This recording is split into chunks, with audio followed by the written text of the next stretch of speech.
En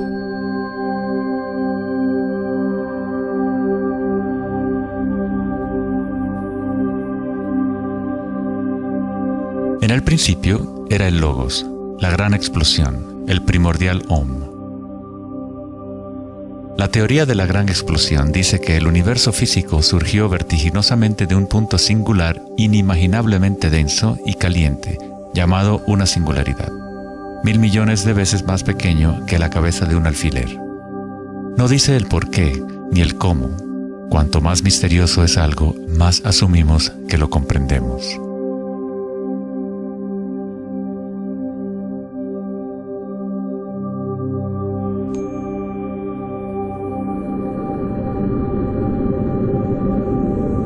Antes se pensaba que la gravedad haría que se desacelerara eventualmente la expansión del universo, o que lo contraería en una gran implosión. Sin embargo, las imágenes del telescopio Hubble demuestran que la expansión del universo parece estar acelerándose, expandiéndose más y más desde su origen en la gran explosión. De alguna manera, hay más masa en el universo de la cual la física había predicho. Para justificar la masa perdida, los físicos dicen ahora que el universo está compuesto de solamente 4% de materia atómica, o lo que nosotros consideramos materia normal. 23% del universo es materia oscura y 73% es energía oscura, lo cual antes pensábamos que era espacio vacío. Es como un sistema nervioso invisible que recorre el universo conectando todas las cosas.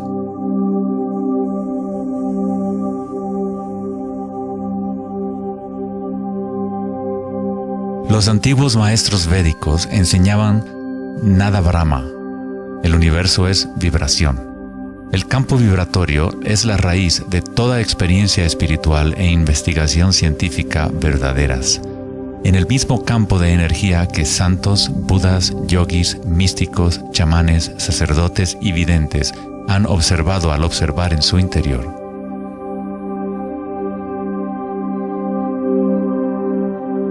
Se le ha denominado Akasha, el primordial Om, la red de joyas de Indra, la música de las esferas y miles de otros nombres a través de la historia.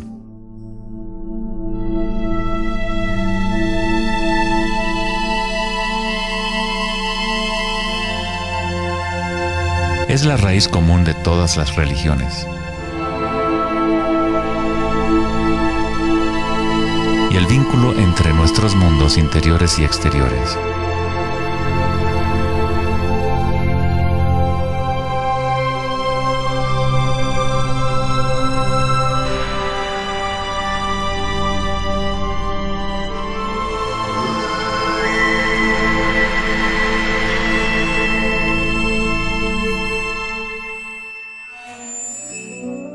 En el siglo III, el budismo Mahayana describió una cosmología no muy diferente a la física más avanzada de hoy en día. La red de joyas de Indra es una metáfora usada para describir una enseñanza védica mucho más antigua que ilustra la forma en que se teje la trama del universo. Indra, el rey de los dioses, dio a luz el sol y mueve los vientos y las aguas. Imagina una telaraña que se extiende en todas las dimensiones. Está formada por gotas de rocío y cada gota contiene el reflejo de todas las gotas de agua y en cada reflejo se advierte a la vez el reflejo de las gotas más minúsculas. Toda la telaraña continúa en esa misma representación hasta el infinito.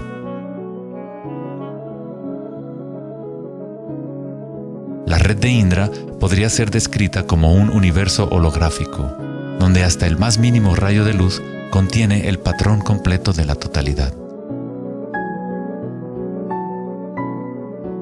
Se hace referencia a veces al científico serbio-americano Nikola Tesla como el hombre que inventó el siglo XX. Tesla fue el responsable del descubrimiento de la electricidad de corriente alterna y muchos otros inventos que ahora son parte de la vida cotidiana. Debido a su interés en las antiguas tradiciones védicas, Tesla se encontraba en una posición única para comprender la ciencia a través de un modelo tanto oriental como occidental. Como todos los grandes científicos, Tesla investigó profundamente los misterios del mundo exterior, pero también observó profundamente su interior. Al igual que los antiguos yogis, Tesla utilizó el término akasha para describir el sentido etéreo que se extiende a lo largo de todo. Tesla estudió con Swami Vivekananda, un yogi que trajo las enseñanzas antiguas de India al occidente. En las enseñanzas védicas, akasha es el espacio en sí, el espacio que los otros elementos llenan, que existe simultáneamente con la vibración. Son inseparables. Akasha es el yin del yang del prana.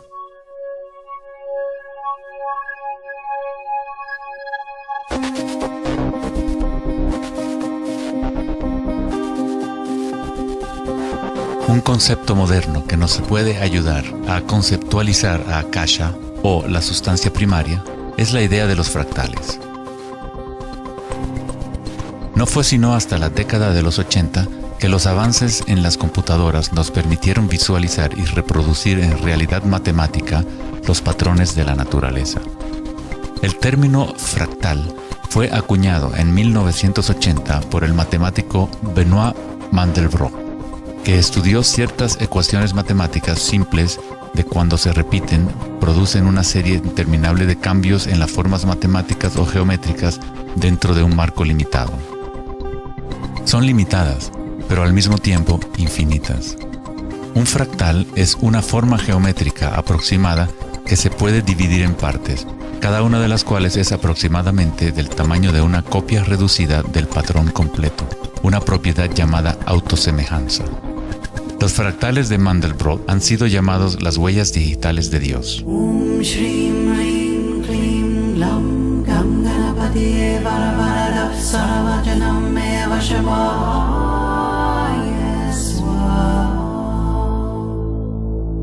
Estás viendo obras de arte creadas por la propia naturaleza. Si se gira la figura de Mandelbrot de cierta forma, luce muy similar a una deidad hindú o a un Buda. Esta figura ha sido denominada la figura Buddha-Brot.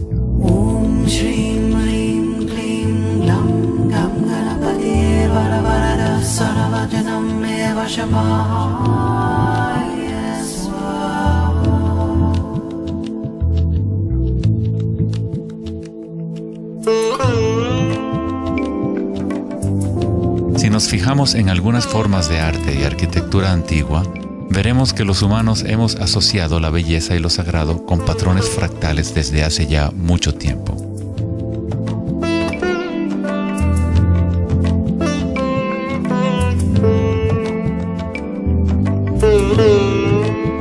Infinitamente complejos, sin embargo, cada parte contiene la semilla para recrear el conjunto. Los fractales han cambiado el punto de vista de los matemáticos respecto a la percepción y el funcionamiento del universo. Con cada nuevo nivel de aumento surgen diferencias del original. El cambio y la transformación constante ocurren a medida que atravesamos el nivel de un detalle fractal a otro. Esta transformación es el espiral cósmico, la inteligencia intrínseca de la matriz del espacio-tiempo.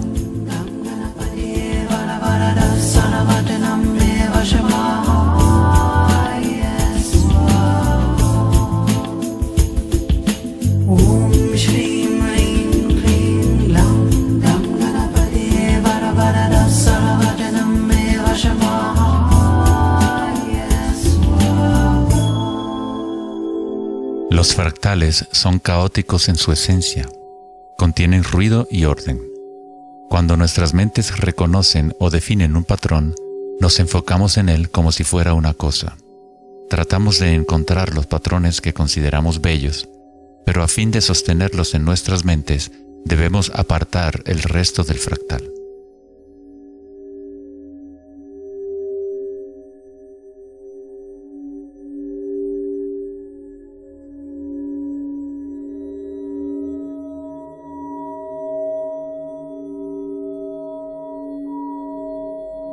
Comprender un fractal con los sentidos es limitar su movimiento. Toda la energía del universo es neutral, atemporal y carece de dimensiones. Nuestra propia creatividad y la capacidad de reconocimiento de patrones es la relación entre el microcosmos y el macrocosmos, el mundo eterno de las ondas y el sólido mundo de las cosas. La observación es un acto de creación a través de las limitaciones inherentes del pensamiento. Estamos creando la ilusión de solidez de las cosas al etiquetarlas y nombrarlas. El filósofo Kierkegaard dijo: si me nombras, me niegas. Al darme un nombre, una etiqueta, niegas las otras posibilidades que yo podría ser. Encasillas a la partícula en ser una cosa, al nombrarla, al concretarla, pero al mismo tiempo la estás creando, la defines para que exista. La creatividad es nuestra naturaleza más elevada. Con la creación de las cosas viene el tiempo, lo cual crea la ilusión de solidez.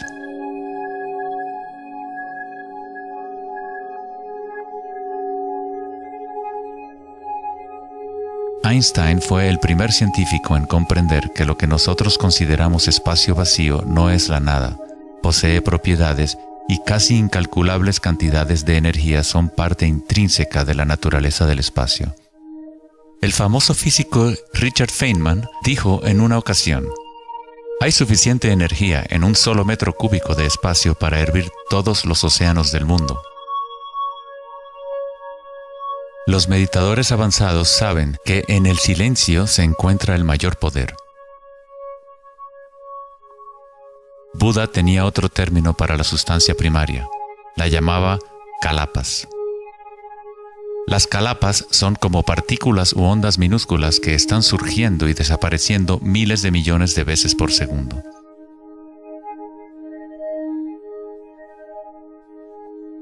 En ese sentido, la realidad es como una serie de cuadros en una cámara holográfica moviéndose rápidamente para crear la ilusión de continuidad.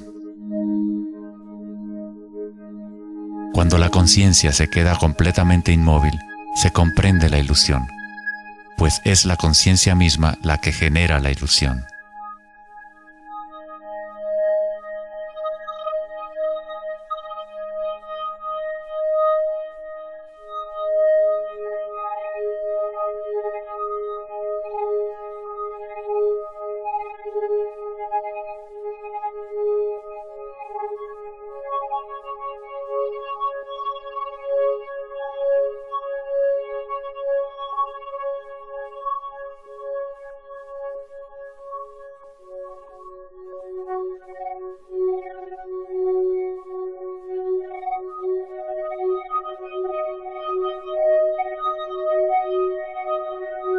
En las tradiciones antiguas orientales se sabía desde hace miles de años que todo es vibración. Nada brama, el universo es sonido. La palabra nada significa sonido o vibración y Brahma es el nombre de Dios. Brahma, al mismo tiempo, es el universo y es el creador. El artista y el arte son inseparables.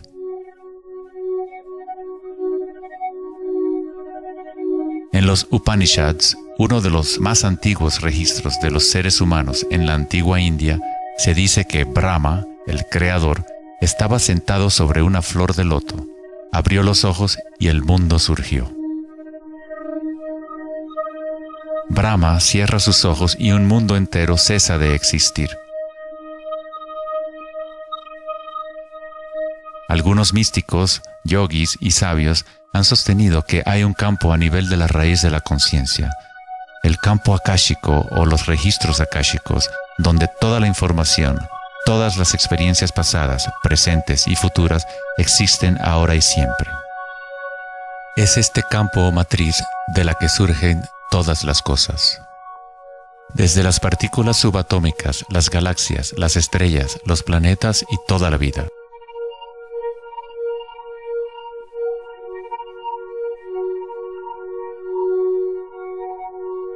Nunca ves nada en su totalidad, ya que todo está formado de capas y capas de vibración y está constantemente cambiando. Intercambio de información con Akasha. Un árbol bebe del sol, del aire, de la lluvia y de la tierra.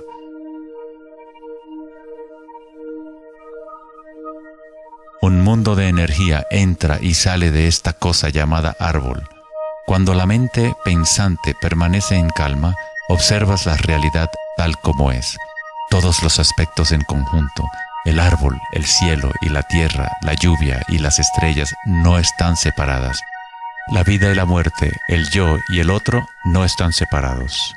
Así como la montaña y el valle son inseparables. En las tradiciones indígenas de los Estados Unidos y en otras tradiciones indígenas, se dice que cada cosa tiene espíritu, lo cual es otra forma de decir, todo está conectado con la única fuente de vibración. Hay una conciencia, un campo, una fuerza que se mueve a través de todo. Este campo no está aconteciendo a tu alrededor, sino a través de ti y en calidad de tu esencia. Tú eres la U en la palabra universo. Eres los ojos con los cuales la creación se observa a sí misma. Cuando te despiertas de un sueño, te das cuenta que todo lo del sueño era parte de ti. Tú lo estabas creando. Es igual para lo que llamamos la vida real. Cada uno y cada cosa eres tú. La única conciencia mirando a través de cada ojo, bajo cada roca,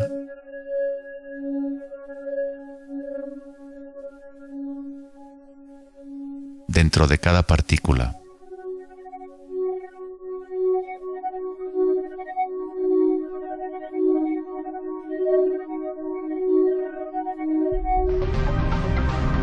Los investigadores internacionales del CERN, el Laboratorio Europeo de Física de Partículas, están buscando este campo que se extiende a lo largo de todas las cosas. Pero en lugar de mirar hacia adentro, miran al mundo físico externo. Científicos del laboratorio CERN en Ginebra, Suiza, anunciaron que habían encontrado el bosón de Higgs, o la partícula de Dios. Los experimentos del bosón de Higgs demostraron científicamente que un campo de energía invisible llena el vacío del espacio. El gran colisionador de hadrones del CERN consiste en un anillo de 17 millas de circunferencia en la que dos haces de partículas corren en direcciones opuestas, convergiendo y estrellándose casi a la velocidad de la luz. Los científicos observan lo que surge de las violentas colisiones. El modelo estándar no puede explicar cómo las partículas obtienen su masa. Todo parece estar compuesto de vibraciones, pero no hay ninguna cosa que esté siendo vibrada. Es como si hubiera un bailarín invisible, una sombra, danzando oculta en el valle del universo. Los demás bailarines siempre han danzado alrededor de este bailarín oculto. Hemos observado la coreografía, pero hasta ahora no podíamos ver el bailarín.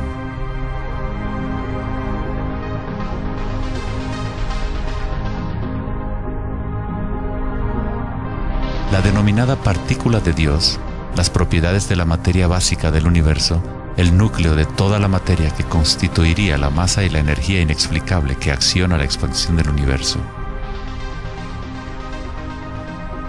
Pero lejos de explicar la naturaleza del universo, el descubrimiento del bosón de Higgs simplemente presenta un misterio aún mayor, dejando al descubierto un universo que es aún más misterioso de lo que nunca habíamos imaginado. La ciencia se acerca al umbral entre la conciencia y la materia. El ojo con el cual observamos el campo primordial y el ojo con el cual el campo nos observa son uno y el mismo.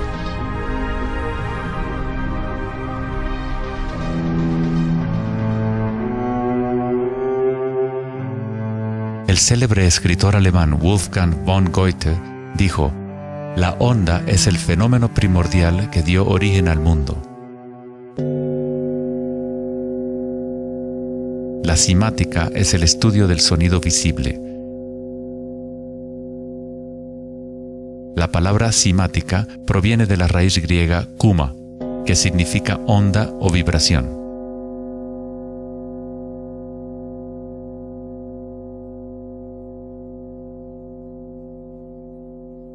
Uno de los primeros científicos occidentales que estudió con seriedad el fenómeno de las ondas fue Ernst Chladni, un músico y físico alemán que murió en el siglo XVIII. Chladni descubrió que cuando colocaba arena en placas de metal y luego hacía vibrar las placas con un arco de violín, la arena se organizaba en figuras con patrones.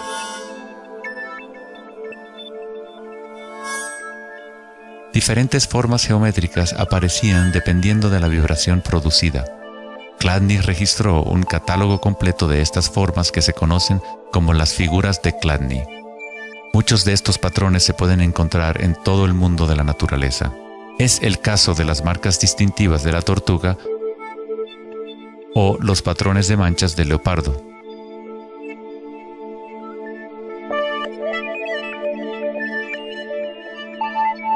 El estudio de los patrones Chladni o patrones ximáticos es uno de los métodos secretos con el que los fabricantes de alta calidad de guitarras, violines y otros instrumentos prueban la calidad del sonido que emiten.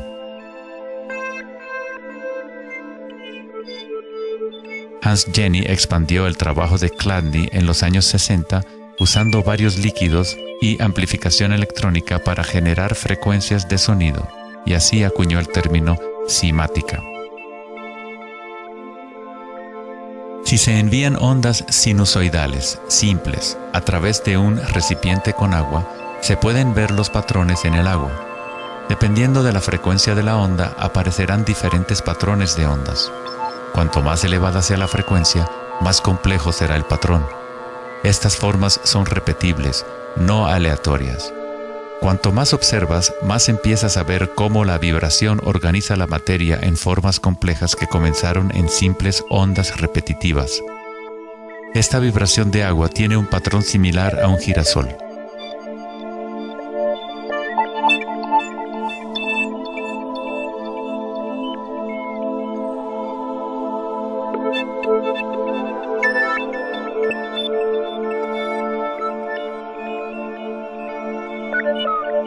Tan solo cambiando la frecuencia de sonido se obtiene un patrón diferente.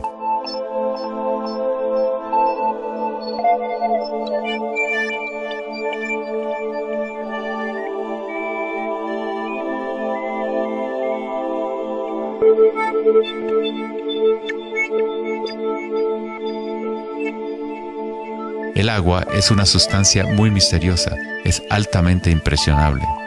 Es decir, puede recibir y retener la vibración. Debido a su capacidad y sensibilidad de resonancia elevada y a su disposición interna para resonar, el agua responde instantáneamente a todos los tipos de ondas acústicas. Agua y tierra vibrante constituyen la mayoría de la masa en las plantas y los animales. Es fácil observar cómo simples vibraciones en el agua pueden crear patrones reconocibles naturales, pero a medida que agregamos sólidos y aumentamos la amplitud, las cosas se ponen aún más interesantes. Al añadir almidón de maíz al agua, obtenemos fenómenos más complejos.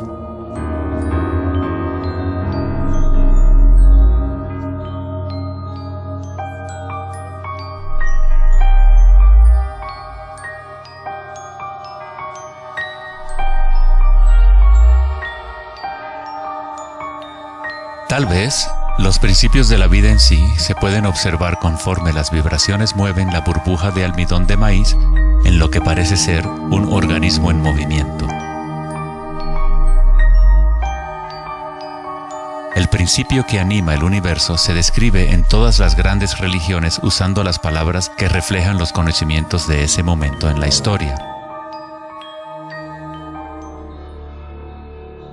En el idioma de los incas, el imperio más grande de la América precolombina, la palabra para cuerpo humano es Alpacamasca, lo que significa literalmente tierra viviente.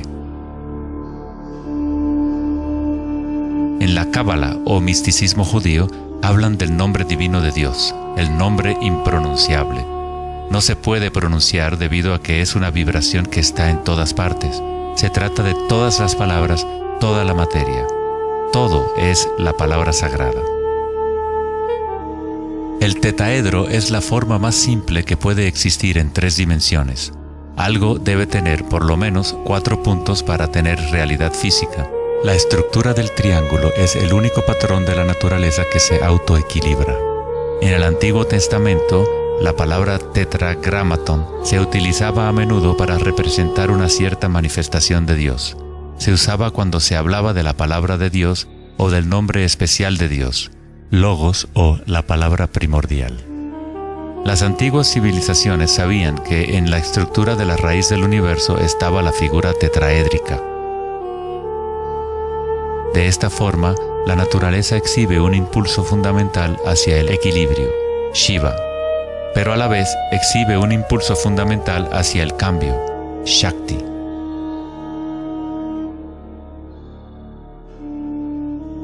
En la Biblia, el Evangelio de Juan dice comúnmente, en el principio era la palabra, pero en el texto original el término utilizado fue logos. El filósofo griego Heráclito, quien vivió alrededor de 500 años antes de Cristo, se refirió al logos como algo fundamentalmente incognoscible, el origen de toda repetición, patrón y forma. Los filósofos estoicos que siguieron las enseñanzas de Heráclito identifican el término con el principio inspirador divino que impregna el universo.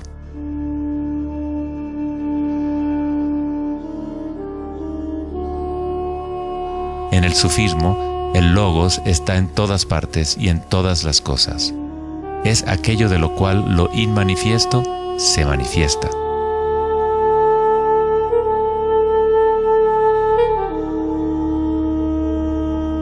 En la tradición hindú, Shiva Nataraja significa literalmente Señor de la danza. El cosmos entero danza al tambor de Shiva. Todo está imbuido o impregnado con la pulsación. El mundo puede seguir evolucionando y cambiando solo mientras Shiva siga danzando. De otra forma, colapsa de regreso a la nada. Mientras que Shiva representa nuestra conciencia de espectadores, Shakti es la sustancia o la materia del mundo. Mientras que Shiva yace en meditación, Shakti trata de incitarlo a la danza. Como el yin y el yang, el bailarín y el baile existen como uno.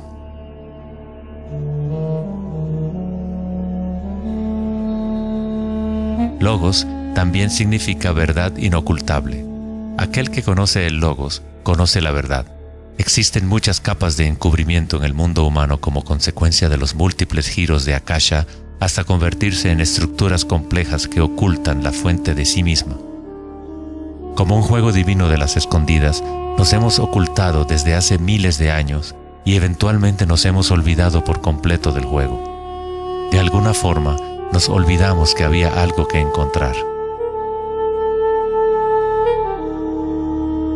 En el budismo se enseña a través de la meditación a percibir directamente el logos, el campo del cambio o impermanencia en nuestro interior. Cuando observas tu mundo interior, observas las sensaciones y energías más sutiles conforme la mente se concentra y se enfoca.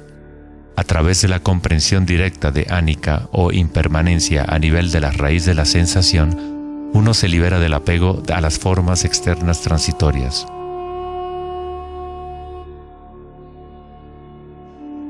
Una vez que tomamos conciencia de que hay un campo vibratorio que es la raíz común de todas las religiones, ¿cómo podemos decir mi religión? O este es mi Om primordial, mi campo cuántico.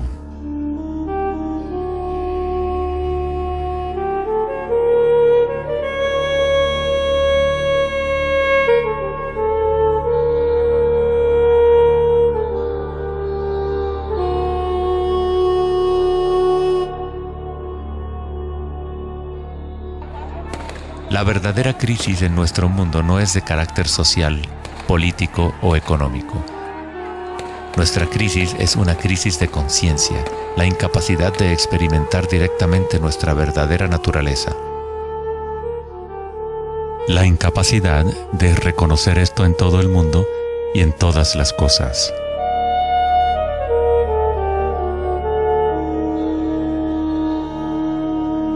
En la tradición budista, El bodhisattva es la persona con una naturaleza búdica despierta. Un bodhisattva se compromete a ayudar a despertar a cada ser en el universo, comprendiendo que solo hay una conciencia. Para despertar el verdadero ser, uno debe despertar a todos los seres.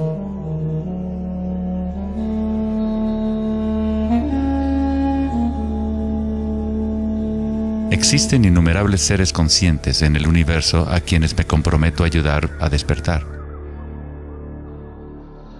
Mis imperfecciones son inagotables. Prometo vencerlas todas. El Dharma es inescrutable.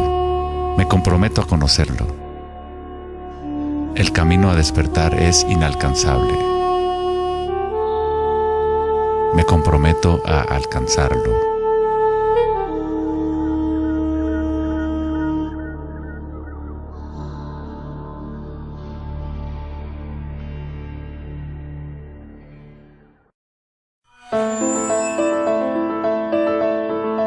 El filósofo Platón, partidario de Pitágoras, insinuaba enigmáticamente que había una llave de oro que unificaba todos los misterios del universo. Esta es la llave de oro a la que regresaremos una y otra vez a lo largo de nuestra exploración. La llave de oro es la inteligencia del Logos, la fuente del Om primordial. Se podría decir que es la mente de Dios. Con nuestros limitados sentidos, estamos observando solo la manifestación externa de la mecánica oculta de la autosemejanza. La fuente de esta simetría divina es el misterio más grande de nuestra existencia. Muchos de los pensadores monumentales de la historia, como Pitágoras, Kepler, Leonardo da Vinci, Tesla y Einstein, han llegado al umbral del misterio. Einstein dijo: "Lo más bello que podemos experimentar es lo misterioso. Es la fuente de cualquier arte y ciencia verdadera.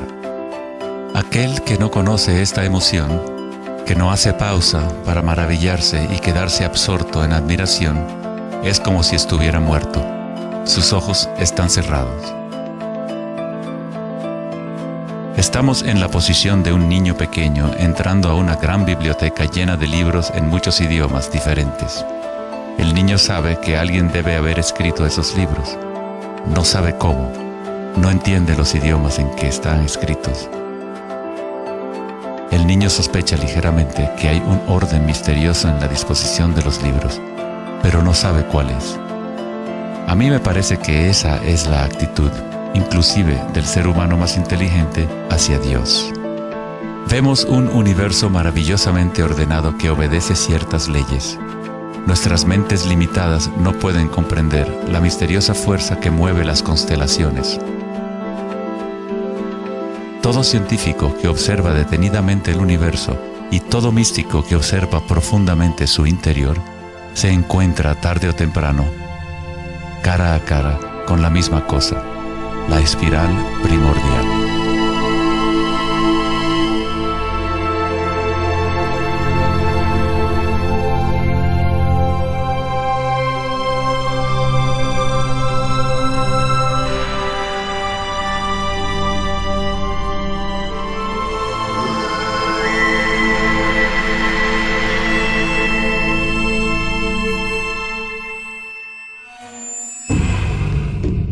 Mil años antes de la creación del antiguo observatorio de Stonehenge, la espiral era un símbolo predominante en la Tierra.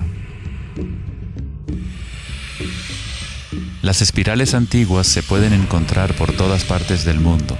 Miles de espirales antiguas como estas se pueden encontrar en toda Europa, Nuevo México y Utah en Estados Unidos, Australia, China y Rusia, en virtualmente todas las culturas indígenas de la Tierra.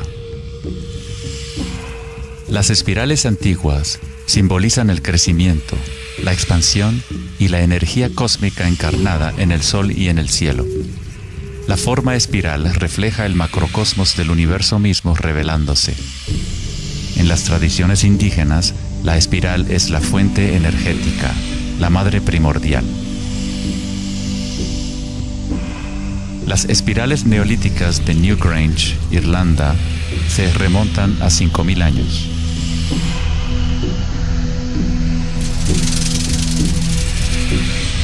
Tienen 500 años más que la Gran Pirámide de Giza y son igual de enigmáticas ante los observadores modernos. Las espirales se remontan a una época en la historia en donde los humanos estaban más conectados con la Tierra, con los ciclos y las espirales de la naturaleza. Una época en que los seres humanos se identificaban menos con los pensamientos. La espiral es lo que percibimos como la fuerza de torsión en el universo. El prana, o fuerza creativa, hace girar a Akasha en una secuencia de formas sólidas. Se encuentra en todos los niveles entre el macrocosmos y el microcosmos, desde las galaxias espirales hasta los sistemas meteorológicos, el agua en tu bañera y tu ATM.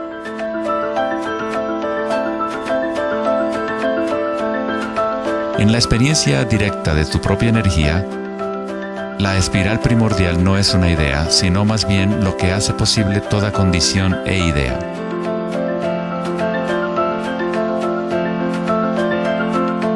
Varios tipos de espirales y hélices se encuentran en todo el mundo de la naturaleza. Caracoles,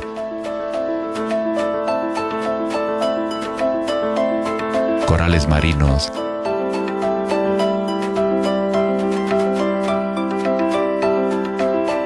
telarañas,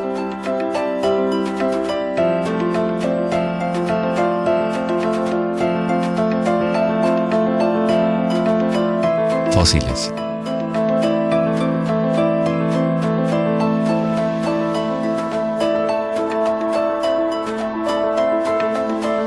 En las colas de los caballitos de mar,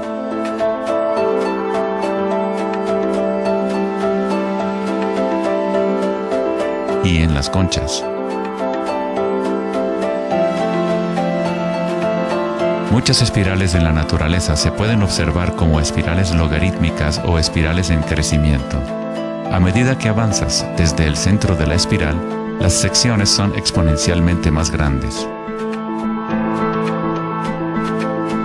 Al igual que la red de joyas de Indra, las espirales logarítmicas son autosemejantes u holográficas, de manera que las características de cada parte reflejan el conjunto. Hace 2400 años, en la antigua Grecia, Platón consideraba la proporción geométrica continua como el vínculo cósmico más profundo.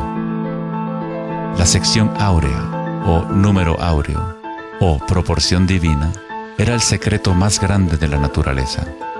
La sección áurea puede expresarse como la relación de A más B a A es igual a la relación de A a B. Para Platón, el alma del mundo se vincula en una sola resonancia armónica. El mismo patrón pentagonal que existe en una estrella de mar o en una rebanada de quimbombo se puede observar en la trayectoria del planeta Venus trazada en el cielo nocturno durante un periodo de 8 años.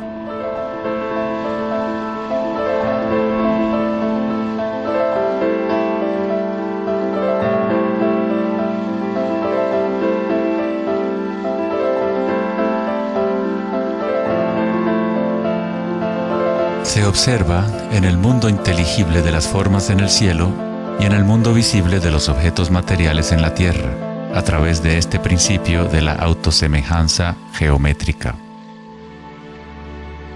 Desde los patrones autosemejantes del brócoli romanesco hasta las ramas de las galaxias, las espirales logarítmicas son patrones omnipresentes y arquetípicos.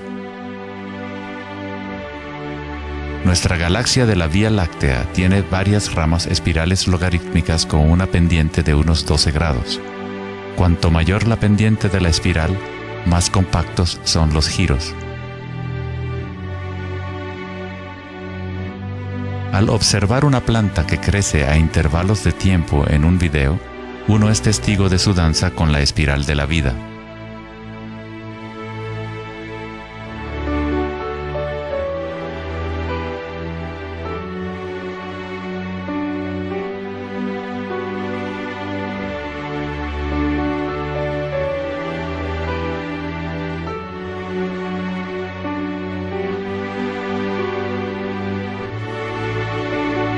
Una espiral dorada es una espiral logarítmica que crece hacia afuera, siguiendo el factor de la sección áurea. La sección áurea es una relación matemática especial que aparece una y otra vez en la naturaleza. El patrón que se observa a continuación se denomina la serie de Fibonacci o la secuencia de Fibonacci. La serie de Fibonacci se desarrolla de tal manera que cada número es la suma de los dos números anteriores. El matemático y astrónomo alemán Kepler descubrió que patrones autosemejantes de espirales son observables de la manera en la cual las hojas están dispuestas en los tallos de las plantas, o en el orden de los pétalos y los capullos de las flores. Leonardo da Vinci observó que el espacio en las hojas tenía a menudo forma de patrones espirales. Estos patrones se llaman filotaxis o patrones de disposición de las hojas.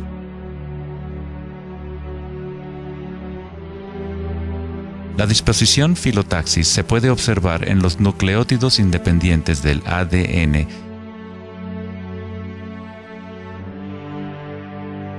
y en todo, desde los árboles genealógicos de conejos reproductores hasta en las piñas del pino, de los cactus a los copos de nieve, y en organismos simples como las diatomeas. Las diatomeas son uno de los tipos más comunes de fitoplancton, organismos unicelulares que sirven de alimento a numerosas especies en la cadena alimenticia.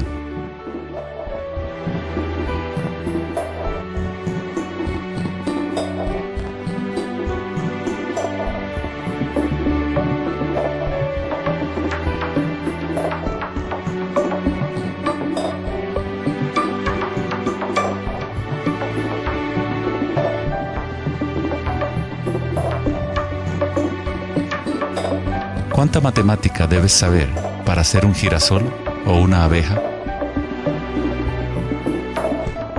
La naturaleza no consulta al departamento de física para producir un brócoli.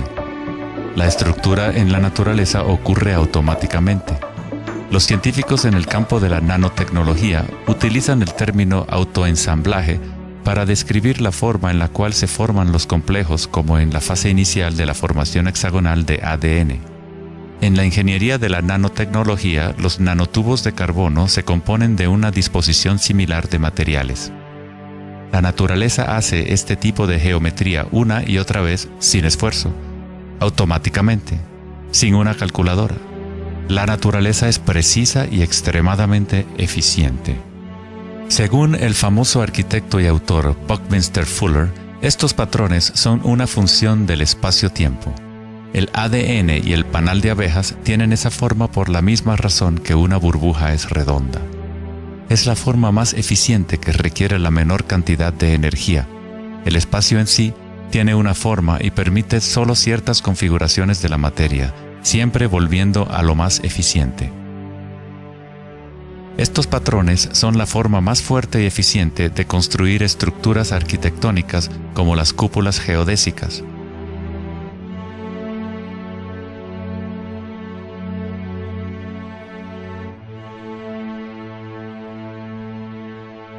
Los patrones de espirales logarítmicas permiten la exposición máxima de las plantas a los insectos para la polinización. La máxima exposición a la luz solar y la lluvia que les permite llevar el agua de manera eficiente y en espiral hacia sus raíces. Las aves rapaces utilizan el patrón de espiral logarítmica para acechar a su próxima presa. Volar en espiral es la forma más eficiente de cazar.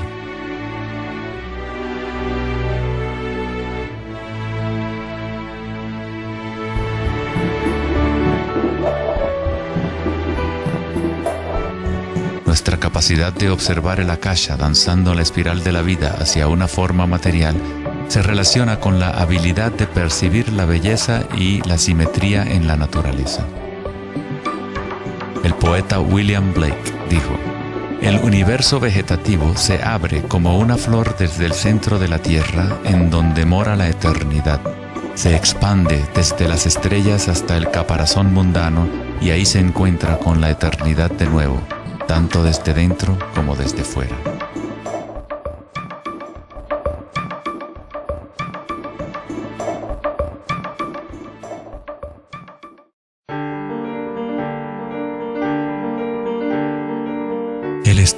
los patrones en la naturaleza no es algo familiar en el mundo occidental, pero en la antigua China, esta ciencia es conocida como Li.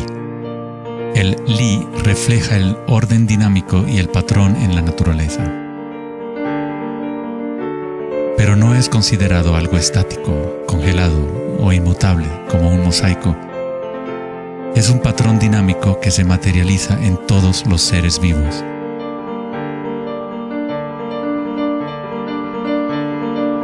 Las arterias de las hojas, las marcas de las tortugas y los patrones de vetas en las rocas son todas expresiones del lenguaje secreto de la naturaleza y del arte. El laberinto es uno de los muchos patrones de Li. Se encuentran en las estructuras de los corales, en hongos como el morel, en coles y en el cerebro humano. El patrón celular es otro patrón común en la naturaleza. Existe una gran variedad de diferentes estructuras celulares, pero todas tienen un orden similar definido según su propósito y función.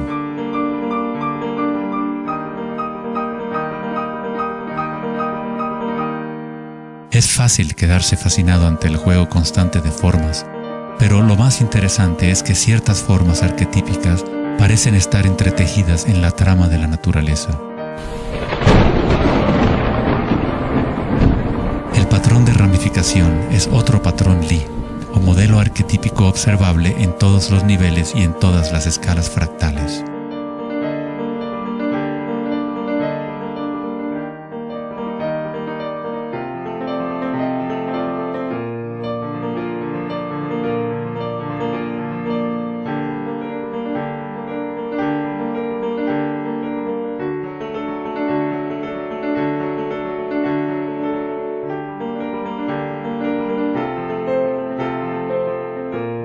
Tomemos, por ejemplo, esta imagen increíble de una simulación de computadora conocida como la simulación del milenio, que muestra la distribución de la materia oscura en el universo local.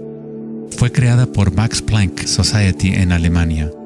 La materia oscura es lo que antes considerábamos espacio vacío. Es como un sistema nervioso invisible que recorre todo el universo.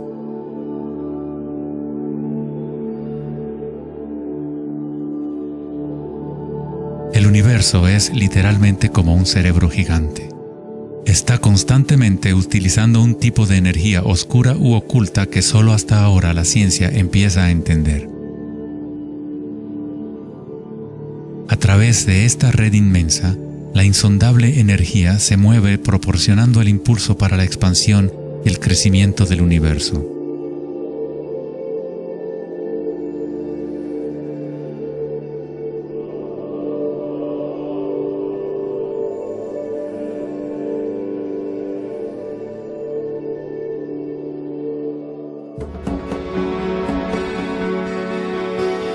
La naturaleza crea patrones de ramificación automáticamente cuando creamos las condiciones adecuadas.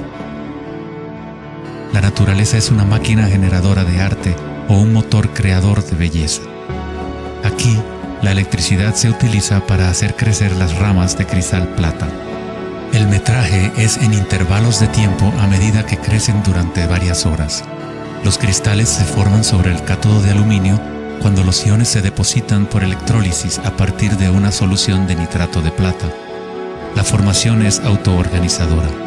Estás viendo arte generado por la propia naturaleza. Johann Wolfgang von Goethe dijo: "La belleza es una manifestación de las leyes secretas de la naturaleza, que de otra manera estarían ocultas para nosotros por siempre". En este sentido, todo en la naturaleza está vivo, organizándose a sí mismo.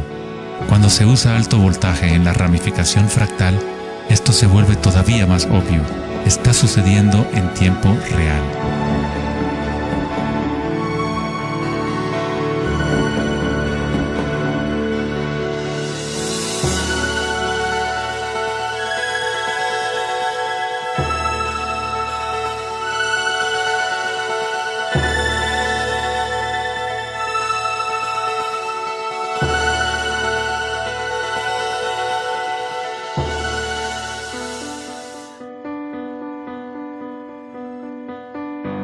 En el cuerpo humano se encuentran patrones y estructuras ramificadas por todas partes.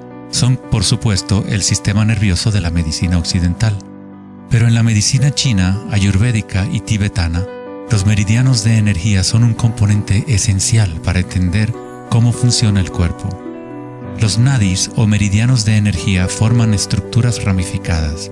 Una autopsia no revelará los chakras o nadis, pero eso no quiere decir que no existen. Es necesario refinar las herramientas que usamos para poder observar. En primer lugar, debes aprender a acallar tu mente. Solo entonces podrás ver estas cosas primero en tu interior. En la teoría eléctrica, cuanta menos resistencia haya en un cable, más fácilmente puede transportar energía.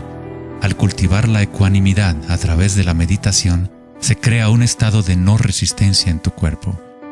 Prana o chi, o energía interna, es simplemente tu vitalidad interior. Lo que sientes cuando tomas conciencia desde el interior del cuerpo. Los hilos sutiles de tu cuerpo que transportan el prana, los nadis, logran mover más y más energía pránica a través de los chakras. El cableado se hace más fuerte a medida que lo usas, pues permites que la energía fluya. Donde quiera que haya conciencia, el chi o energía comenzará a fluir y prosperarán las conexiones físicas.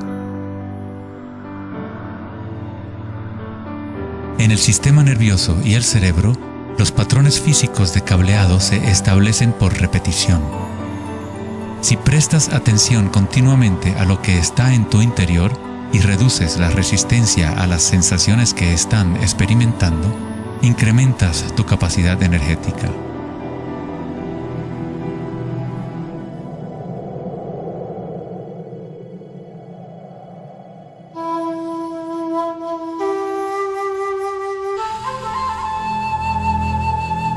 En el taoísmo, el símbolo del yin y el yang representa la interpenetración de las fuerzas en espiral de la naturaleza. El yin y el yang no son dos y no es uno. El antiguo concepto del ara está representado por un yin y yang o remolino en espiral. Es el centro de energía localizado en el abdomen, debajo del ombligo. Ara significa literalmente mar u océano de energía. En China, el ara es llamado el Dantien inferior. En muchas formas de artes marciales asiáticas, se dice que el guerrero con ara fuerte es imparable. En la tradición samurái, una forma de suicidio ritual o seppuku era el harakiri. Esto significa traspasar tu propio ara, desconectando el chi o canal de energía. Moverse desde este centro crea el movimiento enraizado y lleno de gracia que se ve no solo en las artes marciales,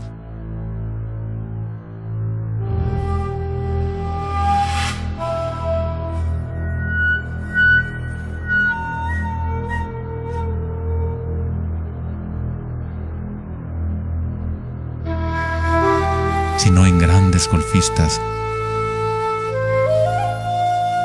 bailarinas de danza del vientre,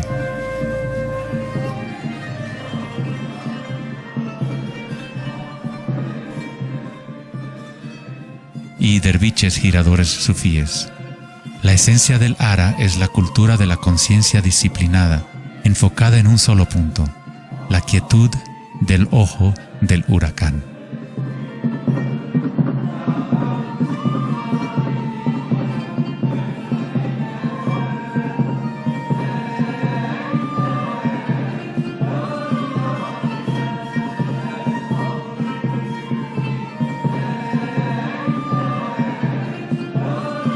Es el instinto de nuestras entrañas con relación a nuestra propia fuente de energía.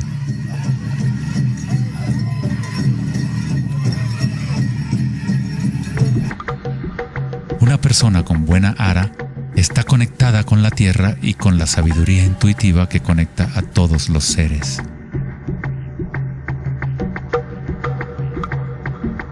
Pensar con tu vientre, el ara de Kengasai, es conectarte con tu sabiduría interior.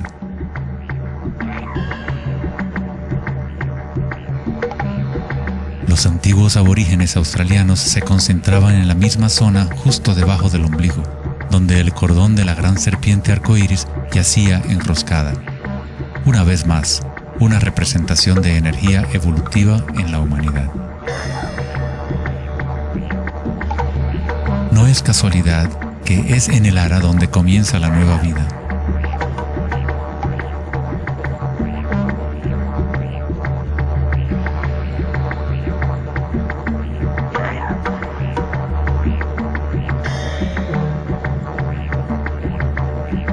El sistema nervioso entérico, a veces llamado cerebro intestinal, es capaz de mantener una matriz compleja de conexiones similares a las del cerebro en la cabeza, con sus propias neuronas y neurotransmisores.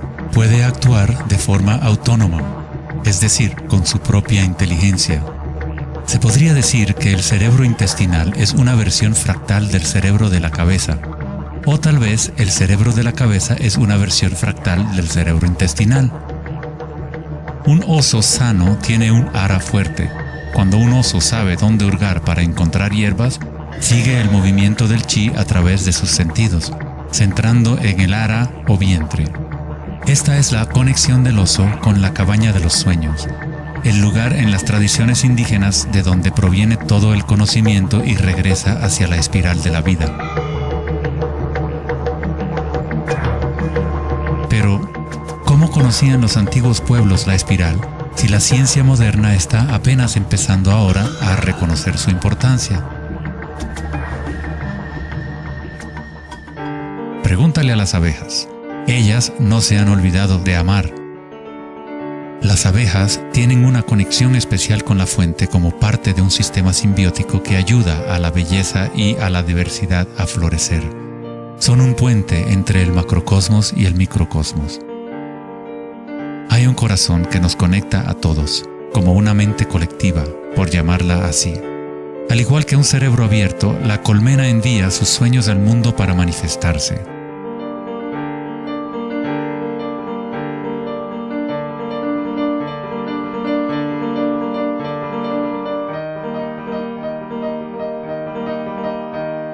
En la naturaleza, muchas criaturas saben cómo actuar en el unísono para moverse con un solo espíritu, en una sola dirección.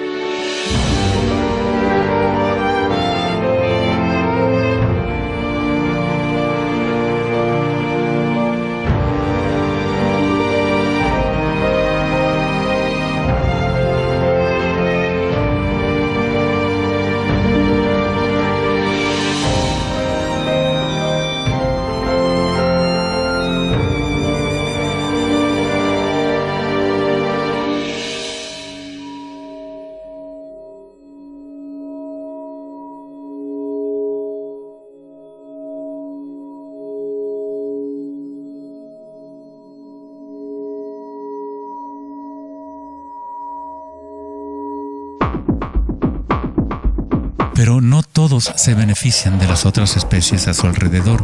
Por ejemplo, la cigarra devora todo en su camino.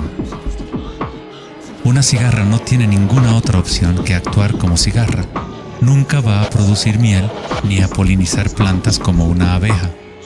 El comportamiento de una cigarra es rígido, pero un ser humano es único en el sentido de que podemos actuar como una abeja o como una cigarra. Tenemos la libertad de cambiar y manipular los patrones de la forma en que interactuamos con el mundo. Podemos existir en simbiosis o como parásitos.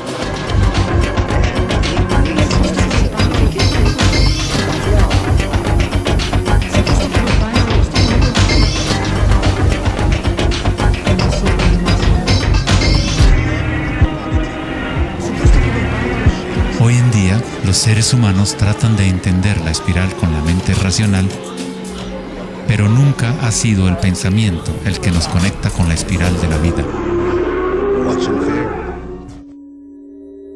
Siempre hemos estado conectados.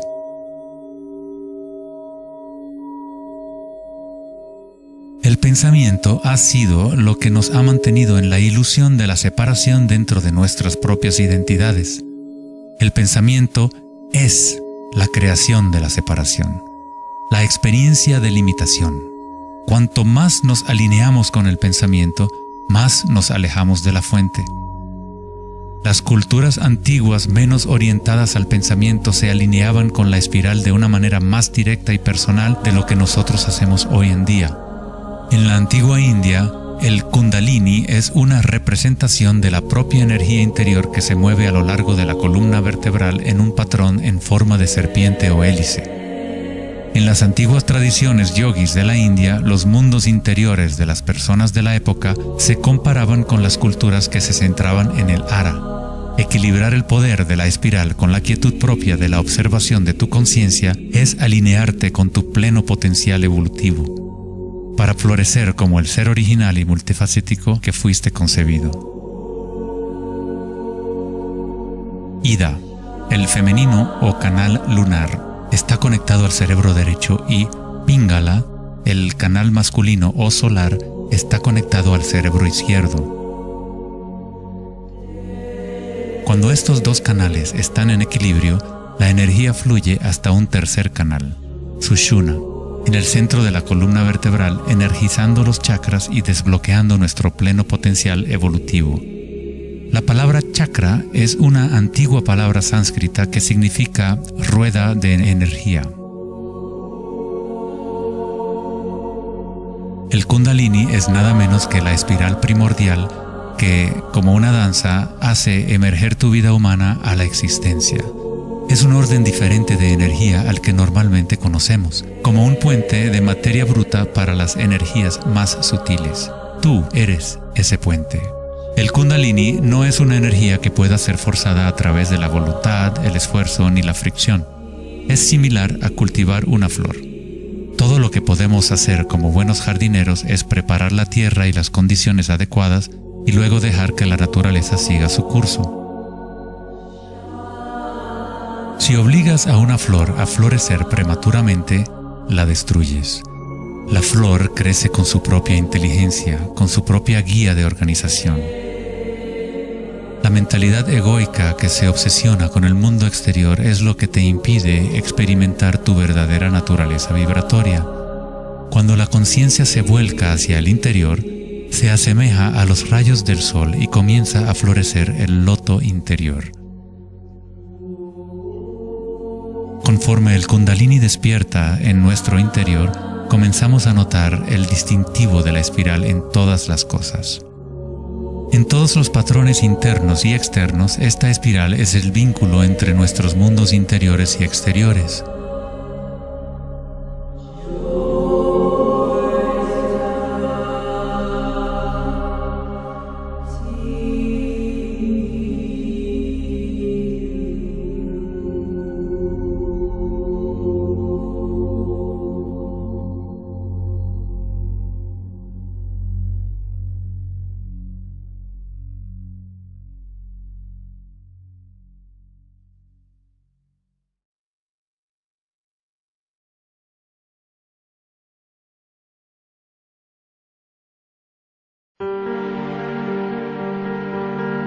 Antes de los albores de la civilización occidental y del lenguaje escrito, la ciencia y la espiritualidad no eran dos cosas separadas.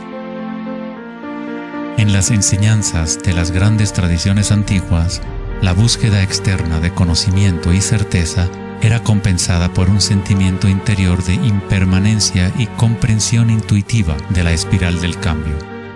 A medida que el pensamiento científico se hizo más predominante y la información se fue multiplicando, comenzó la fragmentación en nuestros sistemas de conocimiento. El incremento de la especialización significaba que menos personas eran capaces de ver el panorama general, de sentir e intuir la estética del sistema en su conjunto. Nadie se preguntaba, ¿será que todo este razonamiento es bueno para nosotros? La sabiduría antigua está aquí entre nosotros, oculta a plena vista.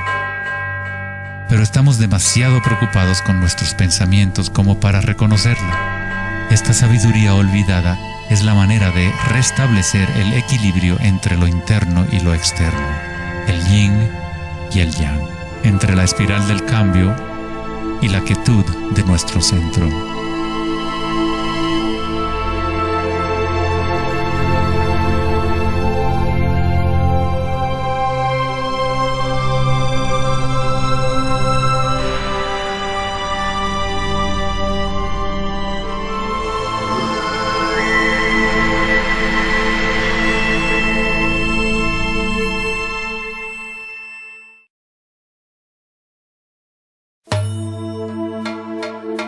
la leyenda griega, Asclepio era hijo de Apolo y dios de la medicina. Su sabiduría y habilidades para la curación eran insuperables, y se decía que había descubierto el secreto mismo de la vida y la muerte. En la antigua Grecia, los templos de curación asclepianos reconocían el poder de la espiral primordial. Esto está simbolizado por la vara de Asclepios. Se dice que Hipócrates, el padre de la medicina, cuyo juramento todavía constituye el código moral de la profesión médica, se entrenó en un templo asclepiano. Hasta el día de hoy, este símbolo de nuestra energía evolutiva se mantiene como el logotipo de la Asociación Médica Americana y otras organizaciones médicas en todo el mundo. En la iconografía egipcia, la serpiente y el pájaro representan la dualidad o polaridad de la naturaleza humana.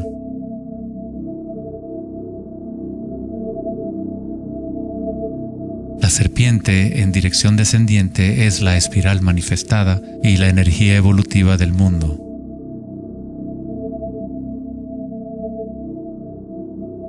El pájaro es la dirección ascendiente, la corriente dirigida hacia el sol o la concientización unívoca del despertar, el vacío de Akasha.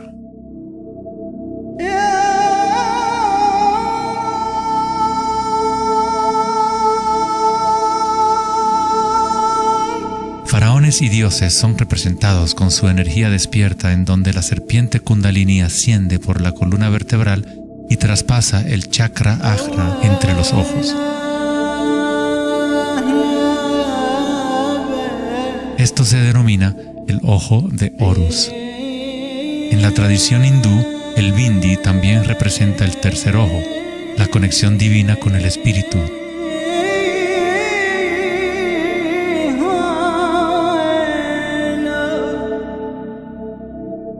La máscara de Tutankamón es un ejemplo clásico que muestra temas de serpientes y aves.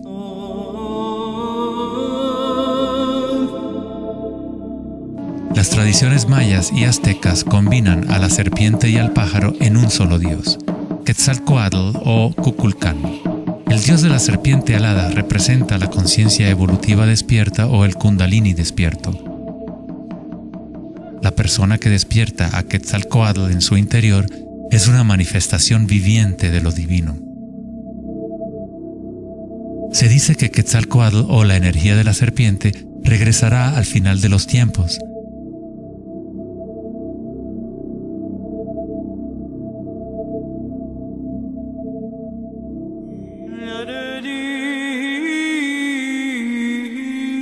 Los símbolos de la serpiente y las aves se pueden también encontrar en el cristianismo. Su significado real podría estar codificado de una manera más profunda, pero el significado es el mismo que en otras tradiciones antiguas. En el cristianismo, el pájaro o paloma que se ve a menudo sobre la cabeza de Cristo representa al Espíritu Santo o Kundalini Shakti a medida que asciende al sexto chakra y más allá. Los místicos cristianos llaman al Kundalini por otro nombre, Espíritu Santo. En Juan 3:14 dice: así como Moisés levantó la serpiente en el desierto, así también es necesario que el Hijo del Hombre sea levantado. Jesús y Moisés despertaron su energía Kundalini, trayendo el despertar de la conciencia a las fuerzas inconscientes reptilianas que rigen los deseos del ser humano. Se dice que Jesús pasó 40 días y 40 noches en el desierto, durante los cuales fue tentado por Satanás. De igual forma, Buda fue tentado por Mara cuando estaba sentado en busca de la iluminación bajo el árbol Bodhi o árbol de la sabiduría. Tanto Cristo como Buda tuvieron que alejarse de la tentación de los placeres sensoriales y mundanos.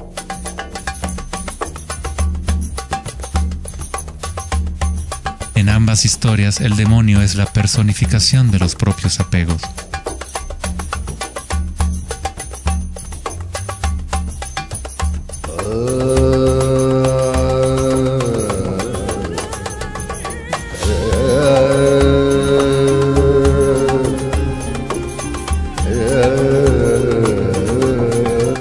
estudiamos la historia de Adán y Eva a través de la luz de las tradiciones védicas y egipcias, descubrimos que la serpiente que vigila el árbol de la vida es el Kundalini.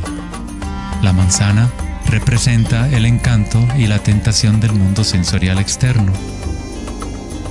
Distrayéndonos del conocimiento del mundo interior, del árbol del conocimiento interior,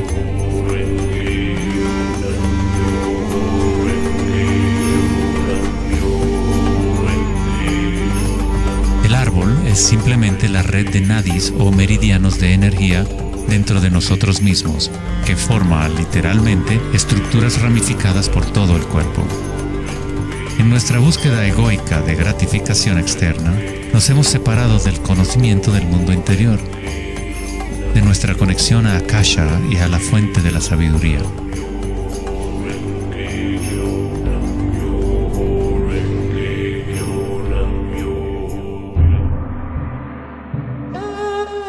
Muchos de los mitos históricos del mundo sobre dragones pueden interpretarse como metáforas de las energías internas de las culturas de las cuales forman parte. En China, el dragón sigue siendo un símbolo sagrado que representa la felicidad. Al igual que los faraones egipcios, los antiguos emperadores chinos que habían despertado sus energías evolutivas fueron representados por la serpiente alada o dragón. El tótem real del emperador de Jade o el emperador celestial muestra un balance similar a los canales de Ida y Pingala. El yin y el yang del taoísmo es el despertar del centro pineal, o como lo denomina el taoísmo, el Dantien superior.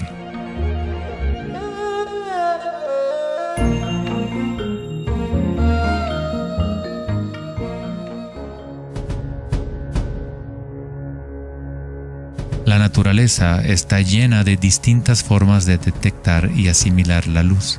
Por ejemplo, un erizo de mar puede, en verdad, ver con su cuerpo espinado que actúa como un gran ojo. Los erizos detectan la luz que ilumina sus espinas y comparan la intensidad de los rayos para tener una idea de lo que está en su entorno.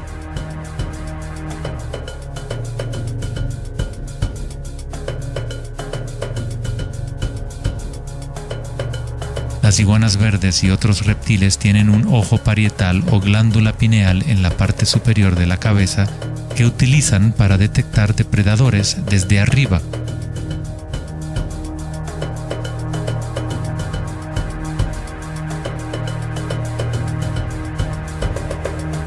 La glándula pineal humana es una pequeña glándula endocrina que ayuda a regular los patrones del sueño y vigilia. A pesar de que está oculta profundamente en la cabeza, la glándula pineal es sensible a la luz. El filósofo Descartes reconoció que el área de la glándula pineal o tercer ojo era la interfase entre la conciencia y la materia. Casi todo es simétrico en el cuerpo humano. 2 ojos, 2 oídos, 2 fosas nasales. Incluso el cerebro tiene 2 hemisferios. Pero hay un área en el cerebro que no se duplica. Es el área de la glándula pineal y el centro energético que lo rodea. En un nivel físico, ahí se forman naturalmente moléculas únicas como el DMT. El DMT también se forma naturalmente en el momento del nacimiento y en el momento de la muerte, actuando literalmente como un puente único entre el mundo de los vivos y de los muertos.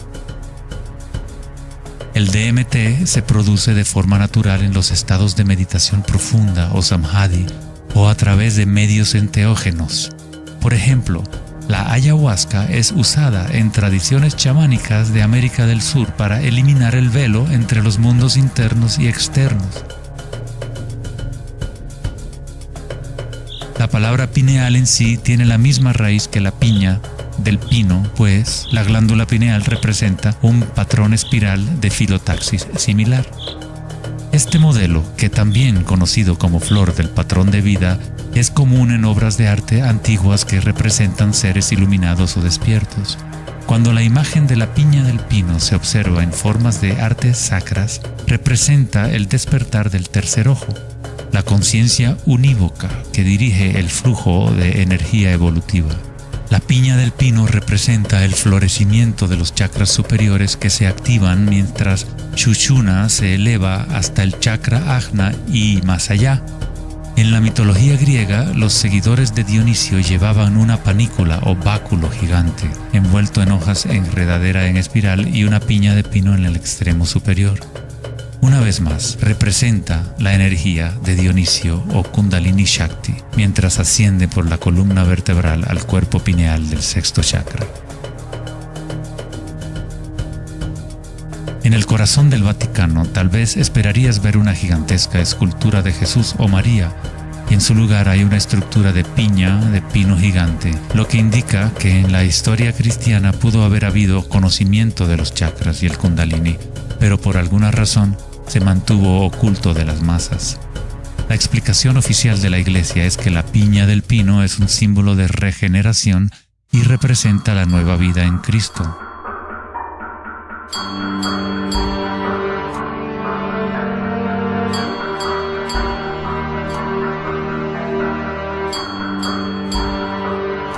El filósofo y místico del siglo XIII, Meister Eckhart, dijo: "El ojo con el que veo a Dios y el ojo con el que Dios me ve es el mismo". En la Biblia del Rey Jacobo, Jesús dijo: "La luz del cuerpo es el ojo, y si por lo tanto tienes un solo ojo, tu cuerpo entero se llenará de luz".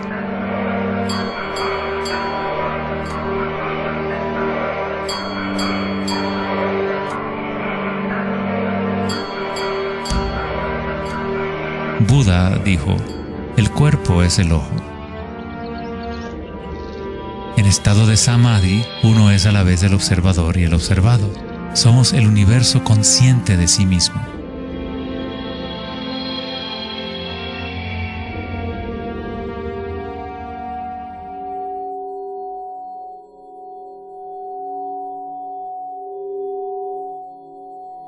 Cuando el Kundalini se activa, estimula el sexto chakra y el centro pineal, y esta zona empieza a recuperar algunas de sus funciones evolutivas. La meditación en la oscuridad ha sido utilizada durante miles de años como una forma de activar el sexto chakra en el área de la glándula pineal. La activación de este centro nos permite ver la luz interior. Ya sea el yogi proverbial o el chamán en retiro profundo en una cueva, un taoísta, un iniciado maya o un monje tibetano, todas las tradiciones incorporan un periodo de tiempo durante el cual uno entra en la oscuridad. La glándula pineal es la puerta a la experiencia directa de la propia energía sutil. El filósofo Nietzsche dijo: "Si miras fijamente al abismo durante el tiempo suficiente, eventualmente descubrirás que el abismo te mira fijamente de regreso". Los dólmenes o las antiguas tumbas en formas de pórtico se encuentran entre las estructuras más antiguas que quedan en la Tierra. La mayoría datan del periodo neolítico de 3000 a 4000 años antes de Cristo, y algunos en Europa occidental tienen 7000 años de antigüedad. El dolmen se utilizaba para entrar en meditación perpetua como una forma para los humanos de formar un puente entre el mundo exterior e interior. A medida que uno continúa meditando en la oscuridad total, eventualmente empieza a observar la energía interna o luz al activarse el tercer ojo. Los ritmos circadianos que se rigen por el sol y los canales de la luna dejan de controlar las funciones del cuerpo y se establece un nuevo ritmo.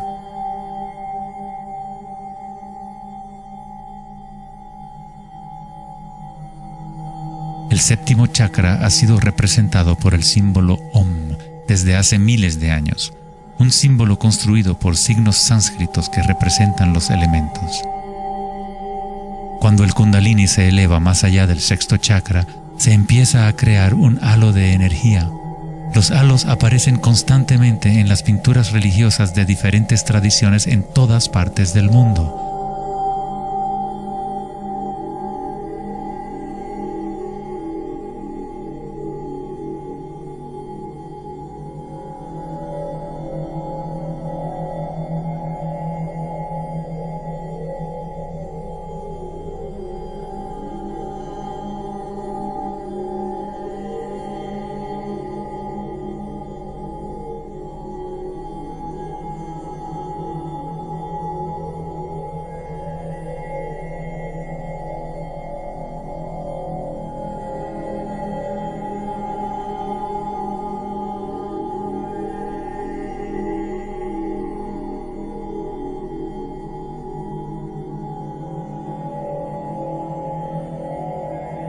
El halo, o la imagen de un distintivo energético alrededor de un ser despierto, es común en virtualmente todas las religiones, en todas partes del mundo.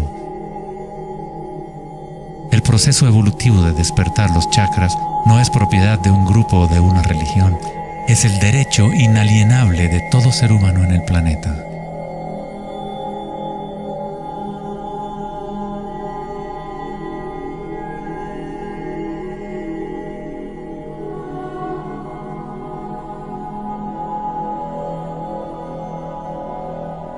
El chakra de la corona es la conexión con lo divino, aquello que está más allá de la dualidad, más allá del nombre y la forma. Akenatón fue un faraón cuya esposa era Nefertiti. Era llamado el Hijo del Sol. Él descubrió Atón, o la palabra de Dios en su interior, uniendo el Kundalini y la conciencia.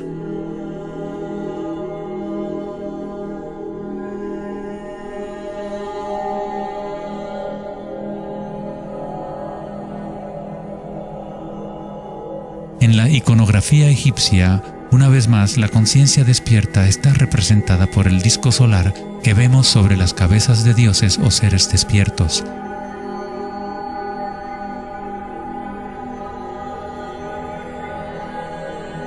En las tradiciones hindú y yógica, se denomina Sahasrara a ese halo, el loto de 1000 pétalos.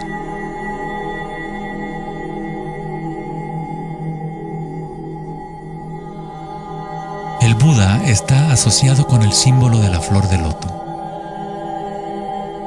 El patrón de filotaxis es el mismo modelo que se puede encontrar en una flor de loto. Es la flor del patrón de la vida, la semilla de la vida.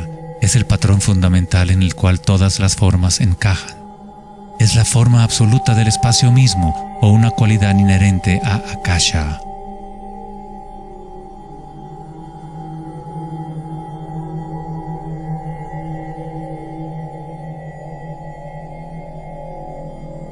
En un momento de la historia, el símbolo de la flor de la vida predominaba por toda la tierra. La flor de la vida se encuentra custodiada por leones en lugares más sagrados de China y otras partes de Asia.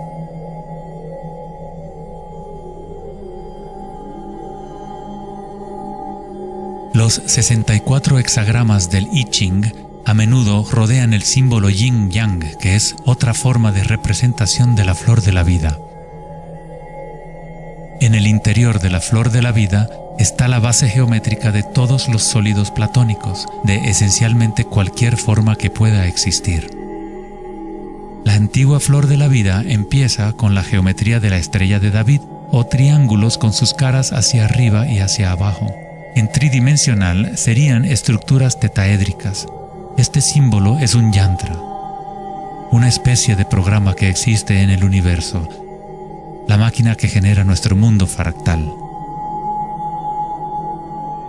Los yantras se han utilizado como herramientas para despertar la conciencia durante miles de años. La forma visual del yantra es una representación externa de un proceso interno de desarrollo espiritual.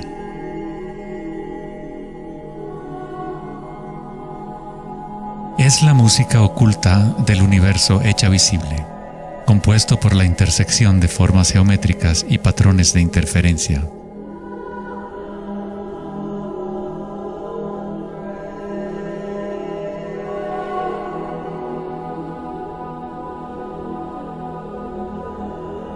Cada chakra es un loto, un yantra, un centro psicofisiológico a través del cual el mundo puede ser experimentado.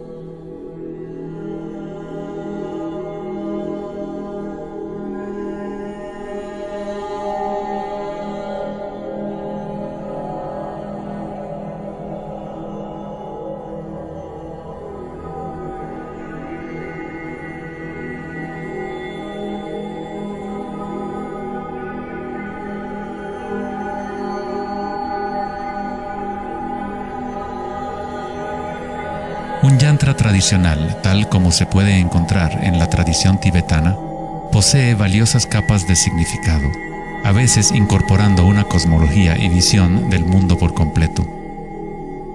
El yantra es un patrón en constante evolución que trabaja a través del poder de la repetición o iteración de un ciclo.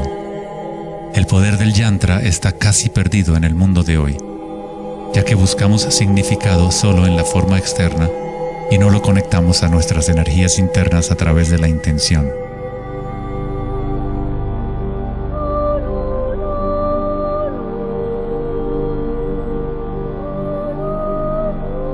Hay una buena razón por la cual sacerdotes, monjes y yogis han sido tradicionalmente célibes. Hoy en día, apenas una fracción conoce la razón de su celibato, pues el verdadero propósito se ha perdido. En pocas palabras, si tu energía se va a consumir en producir más espermatozoides u óvulos, según sea el caso, no queda suficiente para impulsar la ascensión del Kundalini que activa los chakras superiores. El Kundalini es energía vital, la cual es también energía sexual. Cuando la conciencia se enfoca menos en deseos animales y se coloca en los objetos que reflejan los chakras superiores, esta energía fluye de regreso a la médula espinal ascendiendo hacia esos chakras. Muchas de las prácticas tántricas enseñan a dominar la energía sexual con el fin de poder utilizarla para una mayor evolución espiritual.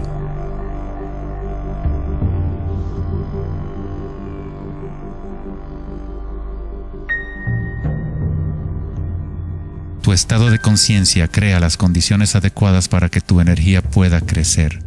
Entrar en un estado de conciencia no requiere de tiempo. Como dice Eckhart Tolle, la conciencia y la presencia siempre suceden en el ahora. Si estás tratando de hacer que algo suceda, entonces estás creando resistencia hacia lo que es. Es la eliminación de toda resistencia lo que permite que la energía evolutiva se desarrolle. En la tradición yógica antigua, las posturas de yoga se han utilizado para preparar el cuerpo para la meditación. El Hatha Yoga nunca fue enseñado como un régimen de ejercicio, sino como una forma de conectar nuestro mundo interior y exterior. La palabra sánscrita Hatha proviene de las raíces Sol A y Luna Ta.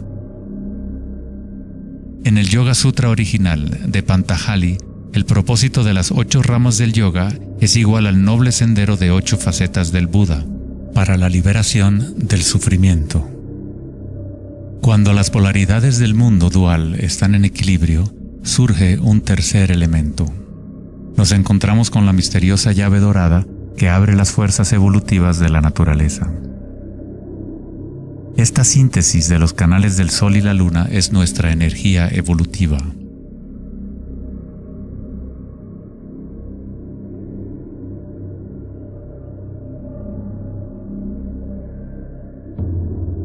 Puesto que ahora los seres humanos se identifican casi exclusivamente con sus pensamientos y con el mundo exterior, es en raras ocasiones que un individuo logra el equilibrio entre las fuerzas internas y externas, lo que permite el despertar natural del Kundalini. Para aquellos identificados solo con la ilusión, el Kundalini siempre seguirá siendo una metáfora, una idea en vez de una experiencia directa de la energía y la conciencia propias.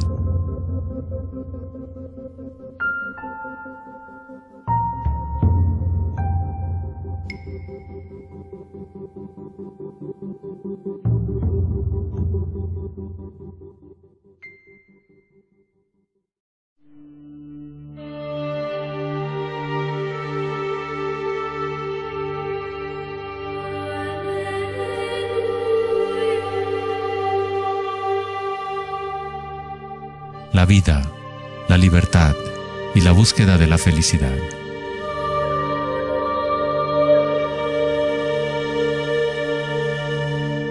Vivimos nuestras vidas buscando la felicidad allá afuera, como si fuera una mercancía. Nos hemos convertido en esclavos de nuestros propios deseos y anhelos. La felicidad no es algo que pueda ser perseguido o comprado como un traje barato. Esto es maya, ilusión, el juego interminable de la forma. En la tradición budista, samsara, o el ciclo interminable del sufrimiento, se perpetúa por el deseo de placer y la aversión al dolor. Freud se refirió a esto como el principio del placer. Todo lo que hacemos es un intento de crear placer, para obtener algo que deseamos o para evitar algo que no es deseable, que no queremos. Incluso un organismo simple como el paramecio hace esto. Esto se llama respuesta al estímulo.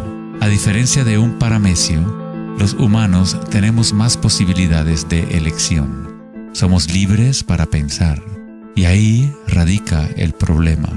Es pensar en lo que deseamos lo que se ha salido de control.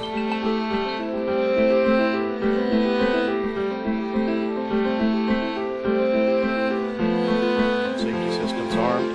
10, 9, 8, 7, 6, 5, 4, 3, 2, 1, 0, and liftoff of Endeavour, going where east and west do meet at the International Space Station.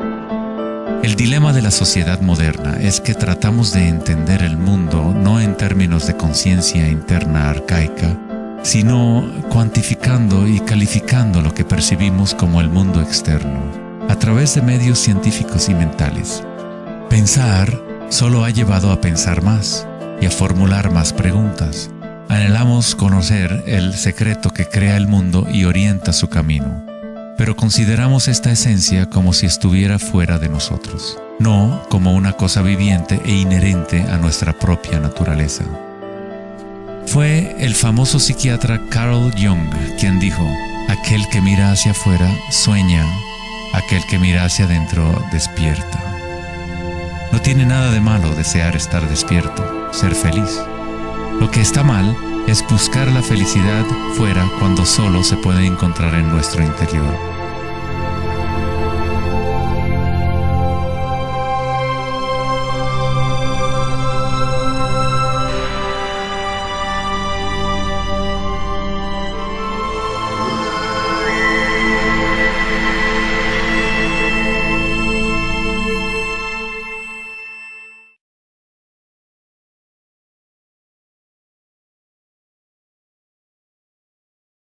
Más allá del pensamiento.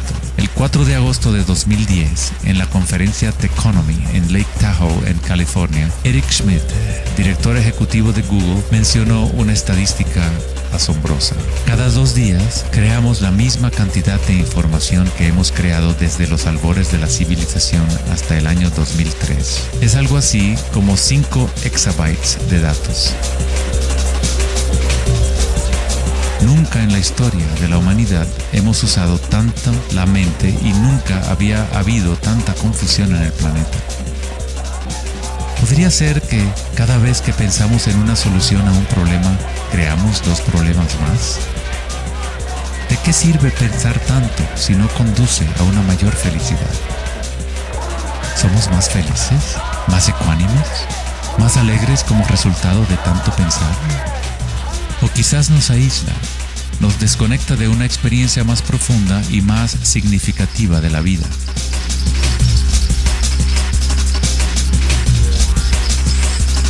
Pensar, actuar y hacer deben estar en equilibrio con el ser.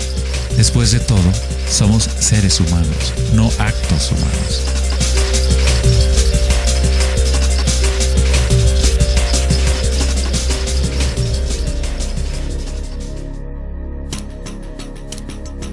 Queremos un cambio y queremos estabilidad al mismo tiempo.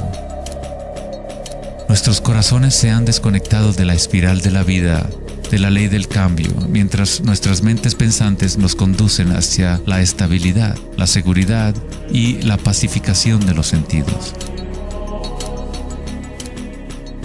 Con una fascinación morbosa, observamos asesinatos, tsunamis, terremotos y guerras. Constantemente tratamos de ocupar nuestra mente, llenándola de información. Programas de televisión transmitiendo de cada dispositivo imaginable, juegos y rompecabezas, mensajes de texto y todas las trivialidades posibles. Nos dejamos fascinar con la corriente infinita de nuevas imágenes, nuevas informaciones, nuevas formas de provocar y pacificar nuestros sentidos. los momentos de reflexión interior, nuestro corazón nos dirá que hay algo más en la vida que nuestra realidad actual, que vivimos en un mundo de espíritus hambrientos, siempre anhelando más y nunca satisfechos.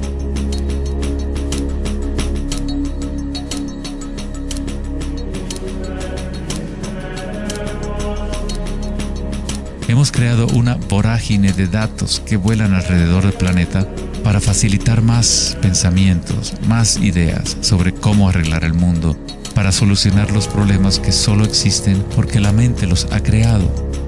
Los pensamientos han creado todo el lío en el cual nos encontramos actualmente. Libramos guerras contra enfermedades, enemigos y problemas. La paradoja es que aquello que resistes, persiste. Cuanto más te resistes a algo, más se fortalece. Al igual que ejercitar un músculo, en realidad estás fortaleciendo aquello de lo cual justamente te quieres deshacer. Entonces, ¿cuál es la alternativa al pensamiento? ¿Qué otros mecanismos pueden utilizar los seres humanos para existir en este planeta?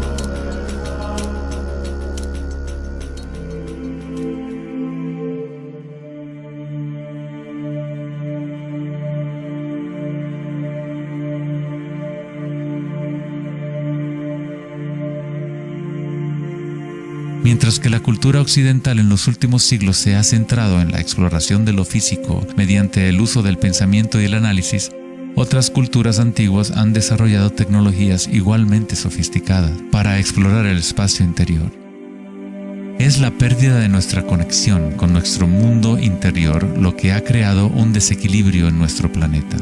El antiguo inquilino, «Conócete a ti mismo», ha sido reemplazado por el deseo de experimentar en el mundo externo de la forma. Responder a la pregunta ¿quién soy? No es simplemente una cuestión de describir lo que está en tu tarjeta de presentación. En el budismo, no eres el contenido de tu conciencia. No eres apenas una colección de pensamientos o ideas, porque detrás de los pensamientos está aquel que está siendo testigo de los pensamientos.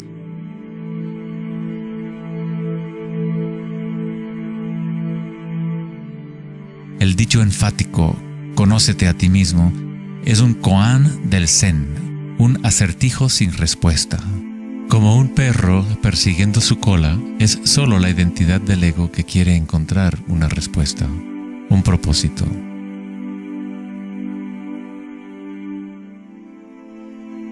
La verdad de lo que eres no necesita una respuesta, pues todas las preguntas fueron creadas por la mente egoica. No eres tu mente.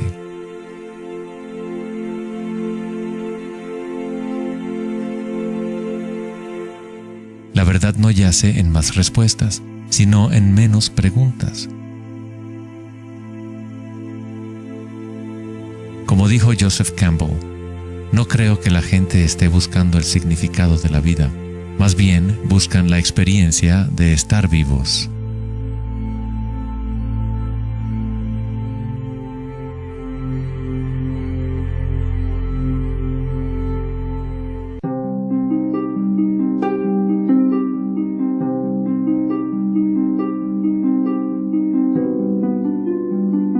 Cuando al Buda le preguntaron, ¿qué eres?, simplemente dijo, estoy despierto.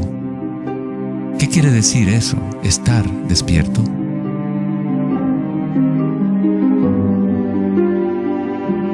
El Buda no dice exactamente qué es, porque el florecimiento de cada vida individual es diferente, pero sí dice algo, es el fin del sufrimiento.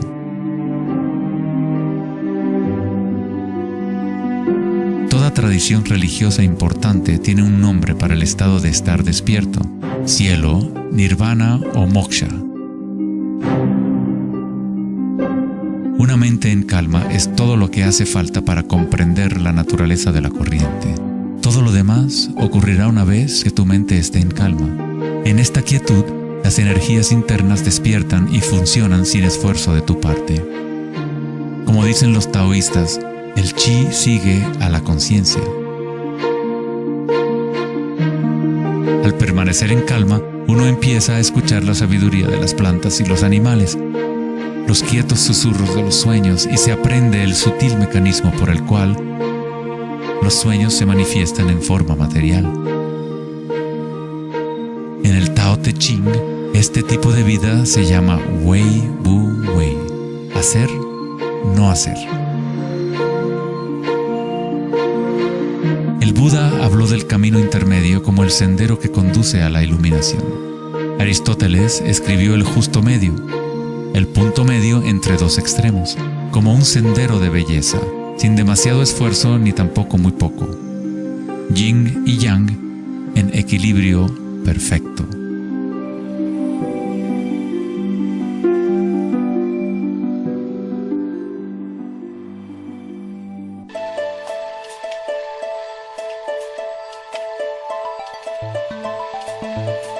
La noción de Vedanta sobre Maya, o la ilusión, es que no experimentamos el medio ambiente en sí, sino una proyección creada por los pensamientos.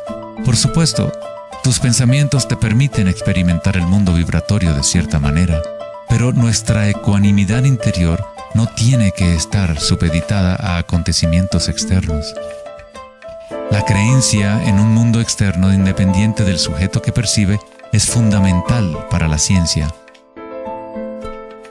Pero nuestros sentidos solo nos entregan información indirecta. Nuestras nociones acerca de este mundo físico creado por nuestra mente están siempre filtradas por nuestros sentidos y, por lo tanto, siempre son incompletas. Hay un campo de vibraciones que subyace en todos los sentidos. Las personas con una condición llamada sinestesia a veces sienten este campo vibratorio de diferentes maneras. Los sinestésicos pueden ver los sonidos como colores o formas, o las cualidades asociadas de un sentido hacia otro. La sinestesia se refiere a una síntesis o amalgama de los sentidos. Los chakras y los sentidos son como un prisma que filtra una serie de vibraciones. Todas las cosas del universo están vibrando a diferentes velocidades y frecuencias. El ojo de Horus se compone de 6 símbolos. Cada uno representa uno de los sentidos. Al igual que el sistema védico antiguo, el pensamiento se considera un sentido.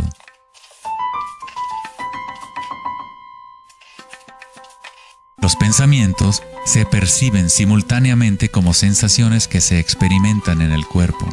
Surgen de la misma fuente vibratoria.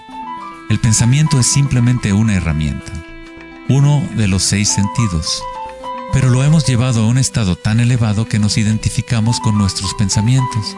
El hecho de que no identificamos el pensamiento como uno de los 6 sentidos es muy significativo. Estamos tan inmersos en nuestros pensamientos que al tratar de explicar el pensamiento como un sentido, es como explicarle a un pez el agua. ¿Agua? ¿Qué agua?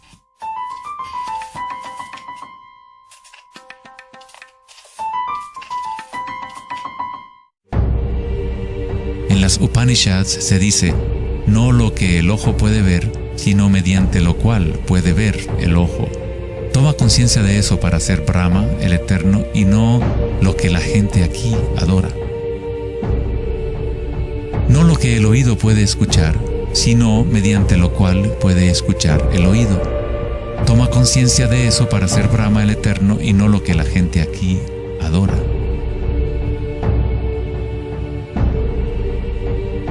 No lo que el habla puede iluminar, sino mediante lo cual el habla puede iluminarse.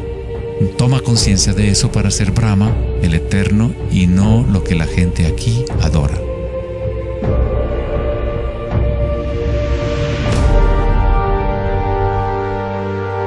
No lo que la mente puede pensar, sino por lo cual la mente puede pensar. Toma conciencia de eso para ser Brahma, el Eterno, y no lo que la gente aquí adora.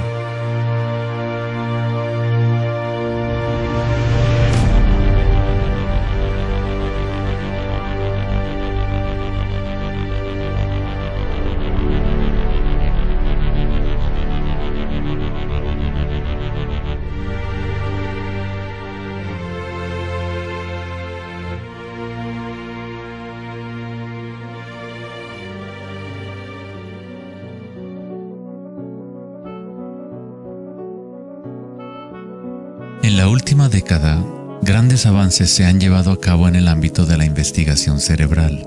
Los científicos han descubierto la neuroplasticidad, un término que expresa la idea de que el cableado físico del cerebro cambia según los pensamientos que se mueven a través de él. Como expresó el psicólogo canadiense Donald Hebb, las neuronas que se ponen en marcha al mismo tiempo se conectan entre sí. Las neuronas se conectan al máximo cuando una persona entra a un estado de atención ininterrumpida. Lo que esto significa es que es posible dirigir tu propia experiencia subjetiva de la realidad. Literalmente, si tus pensamientos son de temor, preocupación, ansiedad y negatividad, estás incrementando la conexión para que surjan más pensamientos similares.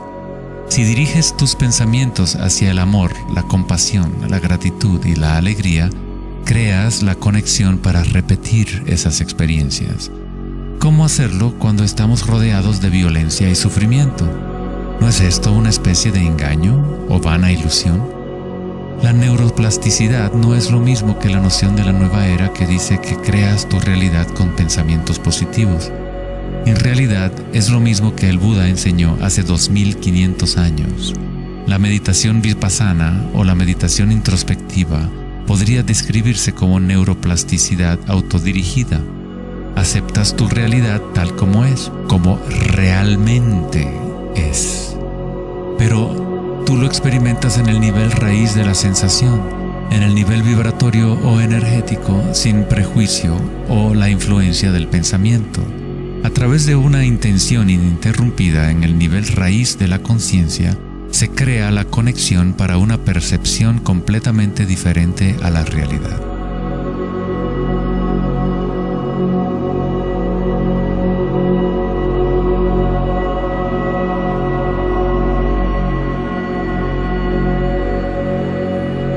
La mayor parte del tiempo lo entendemos al revés. Estamos permitiendo constantemente que las ideas sobre el mundo exterior conformen nuestras redes neuronales, pero nuestra ecuanimidad interior no tiene que estar supeditada a acontecimientos externos. Las circunstancias no importan, solo mi estado de conciencia importa. Meditación en sánscrito significa estar libre de cualquier tipo de medición o evaluación, libre de toda comparación, de todo devenir. No estás tratando de convertirte en algo más, estás de acuerdo con lo que es. La forma de superar el sufrimiento del reino físico es aceptándolo por completo, decirle que sí a todo para que se convierta en parte tuya en vez de tú ser parte de eso.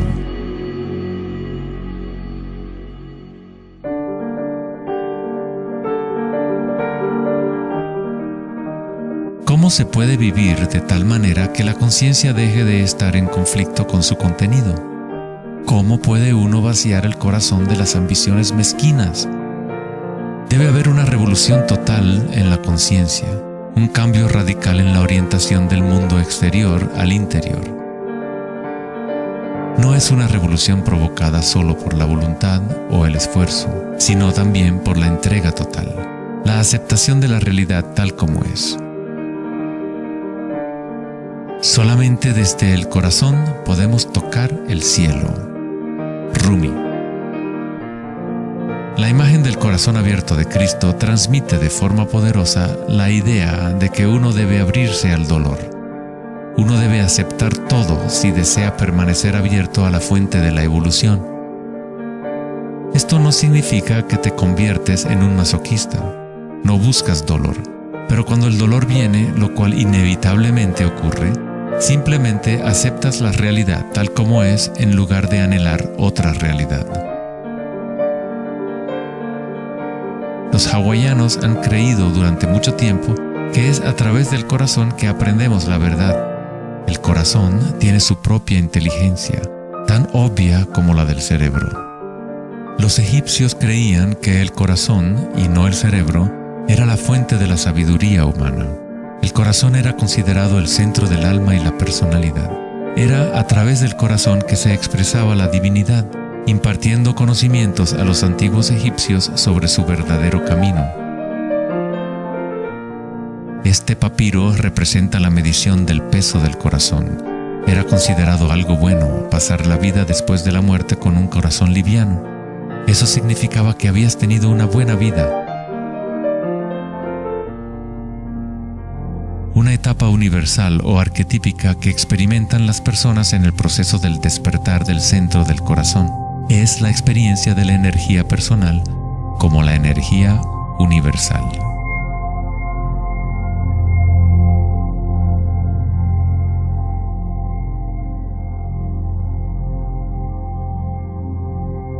Cuando te permites sentir este amor, ser este amor, cuando conectas tu mundo interior con el mundo exterior, entonces todo es uno. ¿Cómo podemos experimentar la música de las esferas? ¿Cómo se abre el corazón?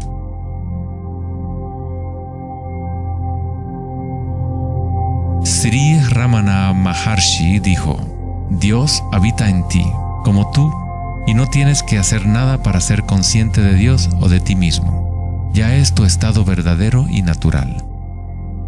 Solo abandona toda búsqueda, dirige tu atención hacia adentro y sacrifica tu mente al único ser irradiando en el corazón de tu propio ser. Para que esto sea tu experiencia que vives en el presente, el autoconocimiento es el único camino directo e inmediato.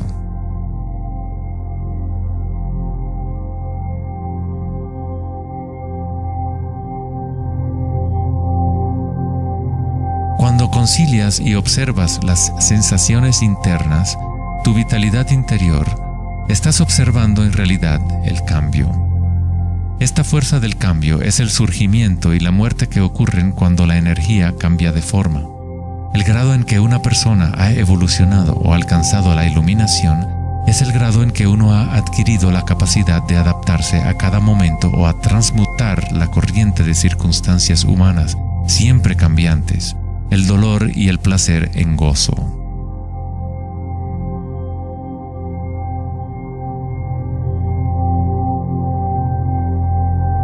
Leo Tolstoy, autor de La Guerra y la Paz, dijo que todo el mundo piensa en cambiar el mundo, pero nadie piensa en cambiarse a sí mismo.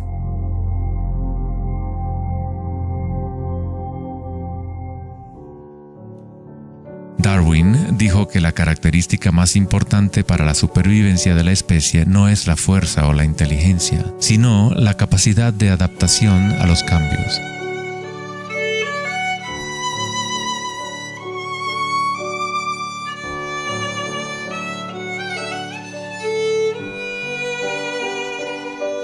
Debemos convertirnos en expertos en adaptación. Esta es la enseñanza budista de Anicca.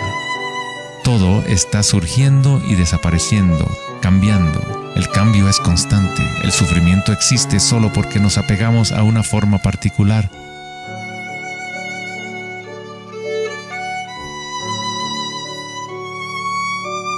Cuando te conectas a la parte tuya que observa, con la comprensión de Anicca, el gozo surge en el corazón.